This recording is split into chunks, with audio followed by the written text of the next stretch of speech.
Grayson was halfway up the hill when the Merrick Centurion rose to face him, battle scars carved gruesomely across its torso. He recognized the machine which he exchanged fire with earlier in this longest of days and triggered a beam of PPC fire at it. It skipped aside as he fired, unleashing its own laser and autocannon salvos at the same time. Tracking quickly, Grayson snap-fired a laser at the lighter machine, then pushed ahead. He didn't have the time now to exchange shots with the zealous Centurion pilot. Welcome to the first of what I hope will be a regular series on the channel, where I take two comparable battle mechs and seek to find out which can come out on top. For our first episode, I wanted to pit two of the most famous and beloved 50-ton inner sphere mechs against each other. I want to know which of these workhorse designs is better able to dominate a battlefield when facing each other. So stick around and hopefully we can have a little fun in the process. Before we stomp off into the fight, let's meet our competitors. The seasoned veteran in the fight is the Enforcer. First fielded in 2777, this 50-ton mech of the line was built to be successful in a wide variety of situations and environments. When the Enforcer 4R's blueprints were discovered by a team at Archinar Battle Mechs on New Avalon, it seemed the perfect battle mech for them. The reputation of the AFFS for loving mechs with large autocannons was well earned, and the 4R fit the bill perfectly. Its federated AC-10 autocannon and Chischomp 43 large laser gave the Enforcer a powerful 1-2 punch in the mid and short ranges. It was perfect for a frontline medium battle mech. Finally, the presence of an emotional support small laser in the left torso has kept many Enforcer mech warriors feeling safe and cozy. Furthermore, its 9 tons of standard plate armor provided adequate protection from incoming fire. While not as heavily armored as mechs like the Hunchback, the Enforcer leaned more into mobility with the addition of 4 jump jets, which pushed the movement profile to 464. I suspect that in the coming tests, those jump jets are going to play a key role. Overall, the Enforcer 4R might lack the flash of a Hunchback or the psychological impact of a Hatchetman, but it was a consistent performer across a wide variety of battlefield situations. This flexibility as a generalist suggests it may have an edge against our friend the Centurion. Speaking of, our second competitor today also hails from the realm of the Federated Suns thanks to Korean Enterprises. The Centurion 9A arrived on the scene in 2801, 24 years after our friend the Enforcer. Its creation was intended to be part of a partnership with a fire support trebuchet. But in the years since production started, the Centurion has earned a reputation as a solid frontline medium battle mech. Constructed around a Nissan 200 Fusion engine, the Centurion 9A's movement profile was a modest 460. Additionally, its 8.5 tons of armor reflected a focus on giving the mech as much of an offensive punch as possible at all ranges, sacrificing a little bit on the defense. Starting with a Luxor D series AC-10 autocannon, the right arm led the charge. It was fed by 2 tons of ammunition, which was more than enough to get the mech through most engagements.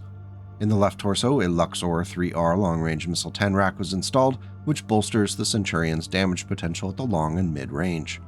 Should an attacker close in, 2 center torso-mounted Photech 806C medium lasers could add their reliable fire. One of them faced the rear firing arc to deal with pesky light mechs or infantry who think they're Grey Death Legion sappers. Overall, the Centurion 9A is quite similar to the Enforcer in both role and execution. While the Enforcer might have the edge with mobility, the Centurion still packs a wallop. Now that we know a little bit about our contestants, let's talk about the plan. In order to determine which battle mech is going to come out on top, I'm going to pit them against each other in a few different ways. The first being a best of 5 1-on-1 duels. The second method will be 2v2 matches with each contestant paired up with another battle mech. The second part is important as 1v1 fights in BattleTech are often subject to wild swings in luck. Adding additional mechs reduces that effect a bit. Part 1. The Duel. For each fight, I'll be running Megamech matches against Princess, the Megamech AI, with various settings.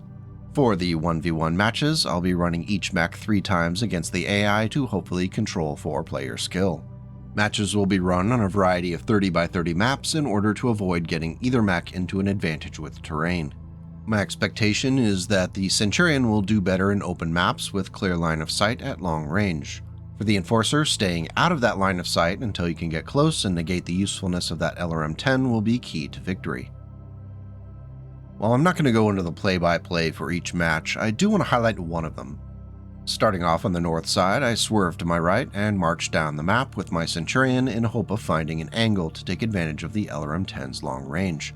Eventually, I was able to spot the Enforcer, which hadn't ventured far from the southeastern border. With eyes on each other, it was on, and we gradually started dancing closer. I'm eager to get close enough to bring those LRMs into play on the 10 or 11 roll, but not expose myself too much should the Enforcer charge in. The first shots traded back and forth were all misses, unfortunately, though the first blood from the match was drawn by the LRM-10 on a subsequent turn. The Enforcer did give back with an AC-10 shot to the Centurion's right arm, leaving just 6 armor remaining. As expected, the Enforcer closed in on my Centurion, and the next few turns involved trading shots back and forth with the AC-10s, LRMs, and large laser. I began to back up, seeking to find ways to keep the LRM-10 in play as best I could, and it did do some significant damage to the Enforcer's right arm. Eventually, as predicted, it became a short-range slugfest that left both battle mechs in serious need of time in the mech bay for repairs. I wore down the Enforcer's left torso to internal structure, while the Enforcer scored a solid hit with a large laser, which left my center torso without any remaining armor. The dice gods ended up smiling upon the Enforcer when it blew off the Centurion's left arm, and finally, with both mechs suffering serious damage, it scored an AC-10 shot in my exposed center torso and caused 3 critical hits, 2 to my engine and 1 to my gyro. At that point, I wasn't going to be much use, so I punched out, ending the first round with a win for the Enforcer. The next 5 matches followed a fairly predictable path, though the dice gods were fickle and occasionally the LRM-10 shot or AC-10 round would fly true. While the Enforcer carried the day with victories on 4 of the 6 battles, most of the fights were incredibly close. A missed shot here or an LRM strike there would have easily turned the fight another direction. For this part of the challenge, the Enforcer 4R clearly had an advantage so long as the Mechwarrior closed quickly on the Centurion and forced it to leave the LRMs in the ammunition bin. Part 2. Teamwork. For the next challenge, we needed to accept that for many battle mechs, one-on-one duels were never the intended purpose. Many mechs work well in tandem with others, and it's quite possible that the Centurion 9A could shine with a buddy in tow. For the next series of battles, I paired each mech with a Catapult 1C, which added in a complicating factor for those who might end up on top. The first match was on the 30x30 Brandenburg map, and very quickly the LRMs were flying. After spotting the Enforcer and its catapult buddy on a distant hill, both sides began to launch their LRMs. I sought to pull the attention of the Enforcer by cutting the Centurion across the map, potentially opening the Enforcer up to LRM hits from the catapult on its side or back. This turned out to be a very bold and misguided plan. Through happenstance and more than a little poor planning, the Centurion was caught out in the open, and very quickly the damage stacked up. In for a penny, in for a pound, I charged forward, hoping to cause significant damage to the enemy catapult, while mine was able to take a few back shots on the Enforcer, which was focusing on taking down the Centurion. Unfortunately, by focus firing on the Centurion, Team Enforcer was able to bring the machine down. This left only the team-sent catapult to hopefully save some face by bringing down at least one of its opponents. As it turned out, the dice gods did not smile upon it, and Team Enforcer was able to quickly overwhelm and disable the lone catapult, ending the match with a convincing victory. I ran the fight 4 more times for a total of 5 opportunities for Team Centurion to redeem itself. Sure enough, it was successful in 2 of the battles. If you're a public school math student like I was, you might need a minute, but that means Team Enforcer once again won the majority of the fights with 3 victories. Now, before we wrap all this up and declare the Enforcer the superior battle mech, I think it's worth debriefing and looking at some of the things I observed after playing 11 matches with these old-school Succession Wars variants. The first takeaway was that the Centurion 9A's LRM-10 is a liability unless it's avoiding the brawl and acting more like a mid-range fire support unit. Lobbing the A-10 shots and LRMs when you can will absolutely work. Unfortunately, the minimum range on those LRMs leaves the Centurion undergunned at the short range and simply unable to punch through the armor of aggressive opponents.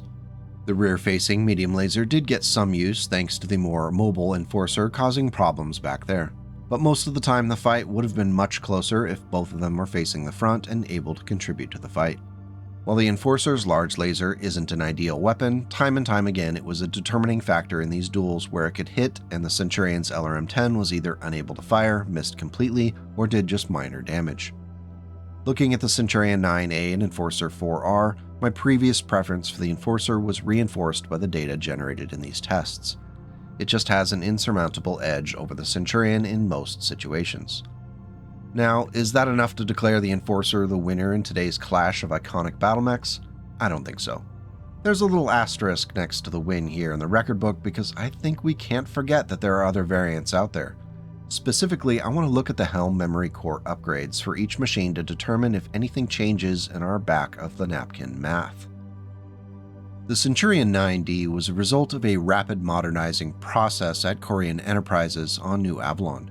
It's important to remember that not all was equal in the process of upgrading and retooling, sometimes resulting in new variants that were less than optimal.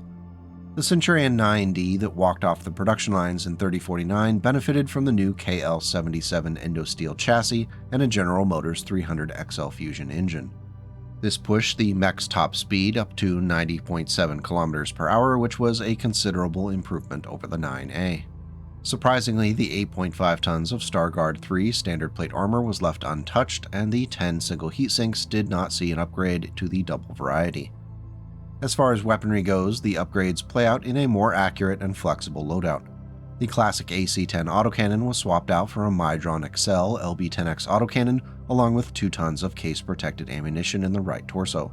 The Luxor LRM-10 in the left torso went untouched, but it was aided by the addition of an Artemis IV fire control system.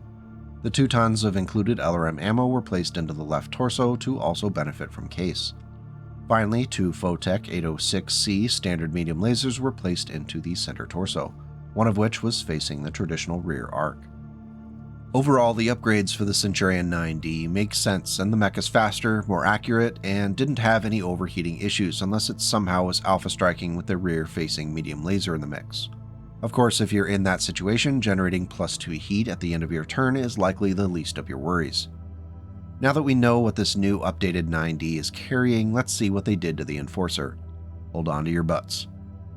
With auspicious goals of creating a stronger, faster, and more powerful Enforcer, the design team at Arch&R spared little expense in implementing new technologies. Though the frame for the 5D introduced in 3050 remains standard, the engine was upgraded to a Nissan 250 XL Fusion engine, which pushed the mech's top speed up to 86.4 km per hour. It also allowed for the addition of a 5th jump jet, which pushed the mech's movement profile to 585.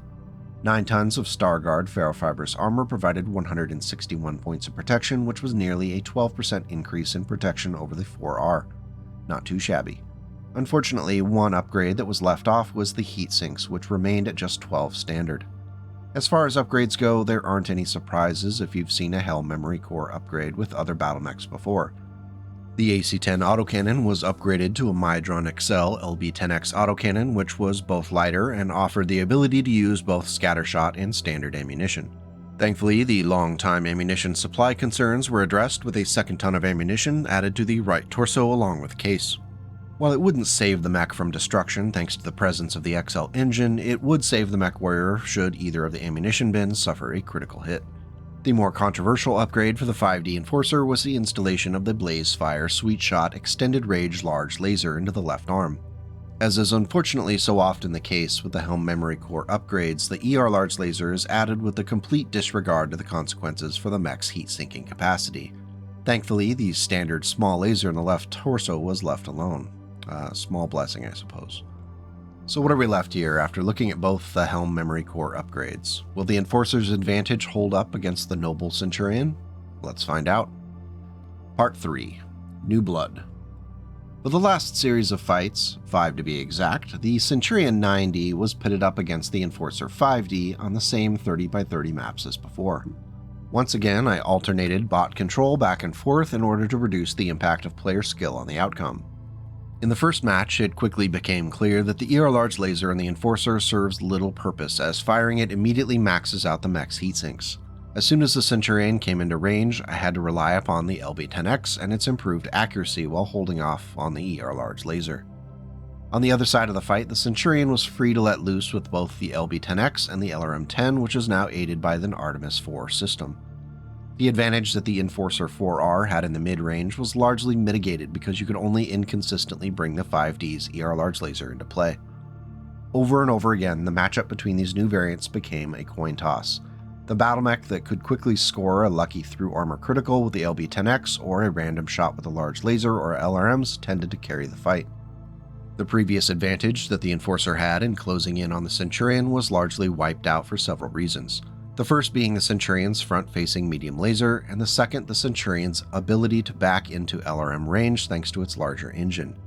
It was much more difficult for the Enforcer to stay within minimum firing range, and even if you did, that medium laser firing every turn trumped the intermittent ER large laser shot. Yes, the Enforcer's small laser could come into play, but in my experience with these tests, it was never a significant factor in any of the 5 matches. Part 4. Conclusion. After doing some reflecting on the outcomes, which fell 3-2 in the Centurion's favor, it's clear that while the Enforcer holds a clear advantage with the original Succession Wars designs, the Helm Memory Core upgrade variants skew things much closer to even, with a slight edge in the Centurion's favor. The lack of double heatsinks on the Enforcer 5D hobble it to the point that the ER large laser borders on dead weight. It's all the more concerning that there wasn't an official refit that dealt with the issue. The Enforcer Daniel refit took the mech in a completely different direction, and the Enforcer 5R wouldn't show up until 3142. The Enforcer 3 is basically an entirely new battle mech, so I'm not even going to consider the 6M as a fair argument. Before we go, I did feel obligated to deal with the lack of an official alternative for the Enforcer's Helm Memory Core upgrade. I'm going to call an audible and come up with a fix for it. Now, we've already done the Enforcer video where I built an MF variant, but this time I want to make something appropriate to the 3050s time period and that factors in the frontline nature of the battle mech. We'll call this totally non-canon and unofficial variant the ENF5DD, and I think we can do the mech justice. I didn't mess with the mech's basic structure beyond the conversion of the 12 heatsinks to the double variety. The ER large laser had to go, so it was tossed along with the standard small laser. This opened up enough mass for the installation of 3 ER medium lasers, all set into the mech's left arm.